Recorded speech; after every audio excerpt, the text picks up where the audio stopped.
சரி, நம்ம இப்ப பேசிட்டு இருக்க நேரம் பார்த்தீங்க அப்படின்னா, திருச்செந்தூர்ல வந்து மழை.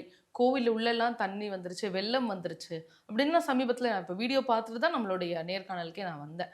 இந்த மாதிரியான ஒரு சிச்சுவேஷன் இப்ப வந்து சூரசம்ஹாரம் வரப்போகுது. ரொம்ப ஸ்பெஷலா இருக்கக்கூடிய திருச்செந்தூர். அதாவது சுனாமி வந்தாலுமே கோவில எந்த இதுவும் செய்யல. அதாவது முருகனுக்கு சுனாமியே பயந்தது அப்படின்லாம் கூட ஒரு காலத்துல சொல்லிட்டு இருந்தாங்க.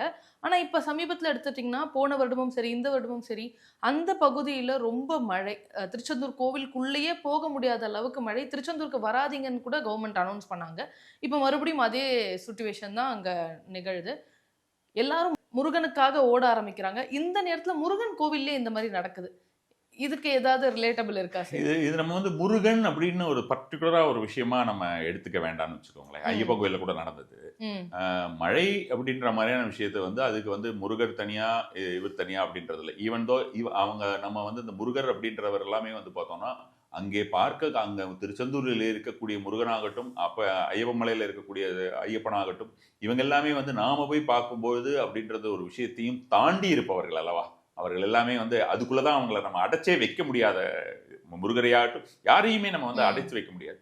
இதுல நான் வந்து ஒரு இன்ட்ரெஸ்டிங்கான விஷயம் பாத்தீங்கன்னா, குருவானவர் அதிசார பயிற்சி அப்படின்னா குரு வந்து கோயிலை குறிக்கக்கூடியது.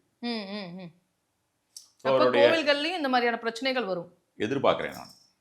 பர்டிகுலரா அந்த கடகத்திலேயே அவருடைய வக்ரம், கடகத்துக்குள்ளேயே ஒரு 24 நாள் வக்ரம் ஆகிறார். அந்த மாதிரியான டைம்ல இந்த மாதிரியான கோயில்கள்லையும் கோயில்களை குறிக்கக்கூடியது அப்படின்ற மாதிரியான விஷயம் இருக்கிறதுனால கண்டிப்பான முறையிலே கோயில்கள்